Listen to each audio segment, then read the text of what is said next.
नमस्कार दोस्तों जैसा कि आप सब जानते हैं आरबीआई की मॉनेटरी पॉलिसी कमेटी की रिपोर्ट आती है हर 2 महीने बाद। और यहां पर इस बार फरवरी में इंपॉर्टेंट इसलिए है क्योंकि बजट के बाद ये पहली पॉलिसी है जहां पर ये देखना था कि क्या रेपो रेट में गिरावट की जाएगी। देखिए, रेपो रेट में तो गिरावट नहीं की गई है, यहां पर जो 5.25% है वो बना हुआ है अभी भी, लेकिन और कई बहुत इंपॉर्टेंट अनाउंसमेंट हुए हैं, चाहे वो इन्फ्लेशन को लेकर हो, ग्रोथ को लेकर हो, बैंक के जो कस्टमर्स हैं उनके सुविधा के लिए आरबीआई ने कुछ बड़े कदम लिए हैं, जो अर्बन कोऑपरेटिव बैंक्स हैं उसको लेकर कुछ मिशन अनाउंस किया गया है। वो सब कुछ मैं आपको डिटेल से बताऊंगा। चलिए आगे बढ़ते हैं, लेकिन उससे पहले आप सबको बता दूं, अगर आप यूपीएससी 2027 की तैयारी कर रहे हैं, मतलब 2027 में एग्जाम देंगे, तो हमारा जो नया बैच है प्रतिज्ञा बैच वो कल से स्टार्ट हो रहा है, जिसके अंदर प्रीलिम्स मेंस इंटरव्यू सब कुछ की तैयारी कराई जाती है। इसका लिंक कमेंट सेक्शन में दिया हुआ है, आपको यूज करना है ये कोड अंकित लाइव मैक्सिमम डिस्काउंट के लिए। और ये फोन नंबर है, कोई भी डाउट है, प्रॉब्लम है, इस पे कॉल करिए, मेरी टीम आपको अच्छे से गाइड कर देगी।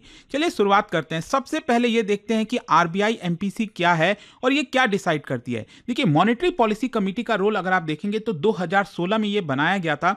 टोटल इसके अंदर 6 मेंबर्स होते हैं, 3 आरबीआई के होते हैं जिसमें एक आरबीआई गवर्नर होते हैं और 3 गवर्नमेंट के द्वारा नॉमिनेट किए जाते हैं। तो इनके द्वारा डिसाइड किया जाता है कि देश में जो की पॉलिसी रेट है, बेंचमार्क इंटरेस्ट रेट है, जिसको हम रेपो रेट कहते हैं। रेपो रेट आप सब जानते होंगे कि एक ऐसा रेट रहता है जहां पर बैंक्स आरबीआई से उधार ले सकता है शॉर्ट टर्म में। ऑब्वियस सी बात है, यहां पर उसको जो बॉन्ड्स वगैरह है वो जमा करना होता है, वो एक पूरा अलग स्ट्रक्चर होता है। लेकिन सिंपल शब्दों में बैंक आरबीआई से किस इंटरेस्ट रेट पर उधार लेता है वो ये दर्शाता है। अगर ये रेट कम होगा तो बैंक भी कस्टमर्स को कम इंटरेस्ट रेट में ब्याज देंगे, राइट, जो होम लोन, कार लोन, तो ये काफी मायने रखता है। अब क्या होता है कि रेपो रेट डिसाइड करने में 2 चीजें बेसिकली देखता है आरबीआई की मॉनेटरी पॉलिसी। एक होता है आपका इन्फ्लेशन और दूसरा होता है इकोनॉमिक ग्रोथ। क्या है कि अगर इन्फ्लेशन ज्यादा है तो ऑब्वियस सी बात है, मनी की जो सप्लाई है वो कम करनी पड़ेगी और इसके लिए रेपो रेट बढ़ा दिया जाता है। और अगर इकोनॉमिक ग्रोथ कम है, इसको बढ़ाना है, तो यहाँ पर रेपो रेट को कम किया जाता है। तो वो बैलेंस करके चलती है आरबीआई की मॉनेटरी पॉलिसी और उसी हिसाब से चीजें डिसाइड होती हैं। तो यहाँ पर अगेन जैसा आप देख सकते हो कि 2016 से ये पूरा सिस्टम लाया गया था, वो अभी तक चलता जा रहा है। अब क्या है कि आज एमपीसी का तीसरा, क्योंकि 3 दिन की मीटिंग होती है ये, आज जब मीटिंग खत्म हुआ सुबह, जो आरबीआई गवर्नर है उन्होंने इसके बारे में अनाउंस किया।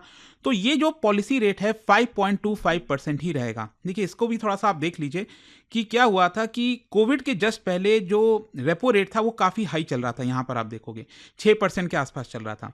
तो कोविड आया, कोविड के समय यहाँ पर ज़रूरत पड़ी कि ग्रोथ रेट कम हो रहा है, नेगेटिव में गया था, आप सबको याद होगा, जीडीपी नेगेटिव माइनस में चली गई थी। तो उसको बढ़ाने के लिए रेपो रेट को एकदम नीचे लाया गया 4% पर। लंबे समय तक ये 4% रहा। फिर उसके बाद जब रिकवरी स्टार्ट हुई, जीडीपी ग्रोथ बढ़ी, उसके बाद इन्फ्लेशन भी बढ़ने लग गया और इन्फ्लेशन को कंट्रोल करने के चक्कर में यहाँ पर आरबीआई ने जो रेपो रेट है उसको बढ़ा दिया था और ये पहुंच गया था 6.5%, विच इज ह्यूज। एंड उसके बाद अब वापस से धीरे धीरे अगर आप देखोगे तो अब ये रिड्यूस करके दिसंबर में किया गया था 5.25% और अब 2 महीने के बाद वापस से इसको वही रखा गया है 5.25%। अब क्वेश्चन ये आता है कि आरबीआई ने यहाँ पर जो रेपो रेट है उसको कम क्यों नहीं किया। कई लोग सोच रहे थे कम कर देंगे, ईएमआई वगैरह कम हो जाएगी। तो यहाँ पर जैसे मैंने आपको बोला, 2 चीजें देखी जाती हैं, एक है आपका इकोनॉमिक ग्रोथ जीडीपी और दूसरा इन्फ्लेशन।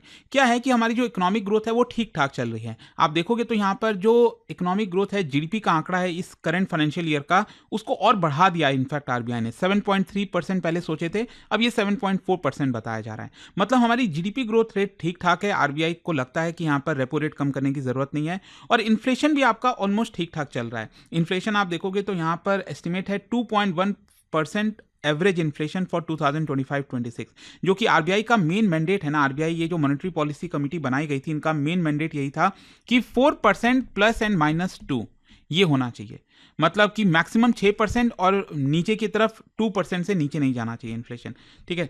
तो ये आपका यहाँ पर भी ठीक चल रही है। तो इसी की वजह से आरबीआई ने कहा कि जब सब कुछ ठीक चल रहा है तो अभी इसमें कोई चेंजेस नहीं करते हैं, इसको यहीं पर रखते हैं। और ध्यान रखिएगा, यहाँ पर रेपो रेट सेम रखने के साथ साथ जो स्टैंस है वो भी इंपॉर्टेंट होता है, वो आपका न्यूट्रल मतलब आगे चलकर आरबीआई बढ़ा भी सकती है, कम भी कर सकती है। अभी इस समय आरबीआई न्यूट्रल पर है। अब हम आते हैं कि रेपो रेट सेम रखने का मतलब क्या है। जैसा मैंने आपको बताया कि जो बैंक्स हैं वो अपना जो रेट दे रहे हैं, इंटरेस्ट रेट लगाते हैं आपके ईएमआई, आपके जो होम लोन, कार लोन पर, वो कम नहीं होगा। हाँ, ये बात है कि पहले के जो रेट इतने सारे कम हुए हैं, ये जो ग्राफ में आप देख रहे हो, बहुत सारे बैंक्स अभी ऑलरेडी कम नहीं किए हैं। ये 6.25% से 6.5% से नीचे होते होते ये 5.25% हो गया। तो जो बैंकों को रेट कम करना चाहिए था, शायद अभी तक उन्होंने उतना किया नहीं है, तो उसमें शायद थोड़ा बहुत बेनिफिट अभी भी मिल सकता है। अच्छा, यहां पर इन्फ्लेशन को लेकर स्पेशली आज चर्चा हुआ। जब आरबीआई गवर्नर ने अनाउंस किया तो उन्होंने कहा कि आगे आने वाले समय में थोड़ा सा जो इन्फ्लेशन है वो ऊपर की तरफ जा सकता है। जैसे कि पहले 4% के नीचे बताया जा रहा था, अब 2026-27 के फाइनेंशियल ईयर में इसको थोड़ा सा ऊपर की तरफ ले जाया जा रहा है, ऐसा आरबीआई गवर्नर का कहना है। अब क्वेश्चन है कि क्यों ऐसा क्यों हो सकता है? इसका मेन कारण मैं आपको बताऊं तो इसमें बोला गया है कि ये सब्जियों के दाम बढ़ने की वजह से नहीं है। नॉर्मली क्या होता है, अनियन, टोमेटो, पल्सेस, इन सब के दाम बढ़ते हैं तो इन्फ्लेशन ऊपर की तरफ जाता है। लेकिन अभी आप सब देख ही रहे हो, गोल्ड और सिल्वर में जिस तरह की उछाल आई थी वो भी एक बड़ा कारण है। क्योंकि जब हम इन्फ्लेशन काउंट करते हैं, रिटेल इन्फ्लेशन, जो कंज्यूमर प्राइस इंडेक्स आप कहते हो, उसमें बहुत सारे चीजें होती हैं, राइट? तो इसमें गोल्ड और सिल्वर का भी थोड़ा सा कॉम्पोनेंट होता है। तो यहां पर इतना तेजी से ये भागा था गोल्ड एंड सिल्वर, जिसकी वजह से जो इन्फ्लेशन का एस्टिमेट है वो ऑटोमेटिकली उसको 60 टू 70 बेसिस पॉइंट ऊपर ले गया। 60 टू 70 कहने का मतलब 0.6 से लेकर 0.7% ऊपर की तरफ भाग गया inflation, and that is mainly because of gold and silver, क्योंकि लोग इन्वेस्टमेंट पर्पज से, इन सब पर्पज से। लेकिन हाँ, जो नॉर्मल डे टू डे के सामान है, सब्जी, दाल, आटा, ये सब आपका बहुत नॉर्मल में है, इसमें इन्फ्लेशन उतना नहीं है। तो अब हम आते हैं कि और क्या आरबीआई ने अनाउंस किया है। बेसिकली आरबीआई ने कहा है कि हम बैंक कस्टमरों के लिए काफी कुछ करना चाहते हैं, उनके लिए चीजें आसान करना चाहते हैं, जो फ्रॉड हो रहा है उसको रोकना चाहते हैं, फाइनेंशियल इंक्लूजन को ज्यादा बेटर करना चाहते हैं, easing the cost of doing business for banks करना चाहते हैं। तो यहां पर बेसिकली कई इनिशिएटिव अनाउंस किए गए हैं। बेसिकली 3 ड्राफ्ट गाइडलाइंस आरबीआई के द्वारा जल्दी अनाउंस किया जाएगा। अब इसमें क्या क्या है, देखो, सबसे पहला अगर आप देखोगे तो इसमें guidelines related to mis selling. आपने देखा होगा कई बार आपको कॉल वगैरह आते रहते हैं, क्रेडिट कार्ड, कभी कोई लोन, कुछ ना कुछ आपको बैंक का प्रोडक्ट बेच दिया जाता है। तो ये मिस सेलिंग ना हो, इसको लेकर एक प्रॉपर गाइडलाइंस जारी की जाएगी कुछ समय बाद। फिर दूसरा गाइडलाइंस जारी करेगी RBI regarding the recovery of loans and the engagement of recovery agents. कई बार मान लीजिए आपने लोन ले लिया, मैंने लोन ले लिया, अब अचानक से मुझे प्रॉब्लम आ गई, नौकरी नहीं है, कोई दिक्कत हो गई, तो उस केस में मैं अपना लोन कैसे चुकाऊंगा, ईएमआई कैसे पे करूंगा? तो उसके बाद आपने देखा होगा जब ईएमआई नहीं जाता है बैंकों के पास तो कई बार रिकवरी एजेंट्स भेज देते हैं। मतलब वो गुंडे टाइप के थोड़े होते हैं और आपके साथ छेड़छाड़ करेंगे, प्रॉब्लम क्रिएट करेंगे, चिल्लाएंगे। मतलब इस तरह की जो चीजें होती हैं वो नहीं होनी चाहिए। तो इसका एक प्रॉपर गाइडलाइन होना चाहिए। तो ये भी गाइडलाइन आरबीआई कह रही है हम जल्दी जारी करेंगे ताकि कस्टमर्स को सुविधा रहे, उनके साथ बदतमीजी ना हो। फिर guidelines on limiting customer liability in unauthorised electronic banking transaction. मतलब आरबीआई ये कह रही है कि जो इलेक्ट्रॉनिक बैंकिंग ट्रांजैक्शन में कोई गलत फ्रॉड हो गया, कोई दिक्कत आ गई, तो उसमें यहां पर लिमिट लगाया जाएगा कि कस्टमर की लायबिलिटी कितनी बनेगी। मान लीजिए आपके पास कोई क्रेडिट कार्ड है, उसमें 5 लाख की लिमिट है, ठीक है, और 4 लाख किसी ने वहां से खर्च कर लिया, आपके क्रेडिट कार्ड से गलत कर लिया। या फिर मान लो आपके पास बैंक अकाउंट में 10 लाख रुपए पड़े हुए हैं, ठीक है, तो यहां पर 8 लाख रुपए किसी ने गलती से जानबूझकर निकाल लिए, फ्रॉड हो गया। तो यहां पर एक लिमिट होनी चाहिए कि अगर फ्रॉड हो रहा है, कुछ भी हो रहा है, अनऑथराइज्ड ट्रांजैक्शन हो रहे हैं, तो एक लिमिट तक ही आपके ऊपर लायबिलिटी, उससे ज्यादा ना हो।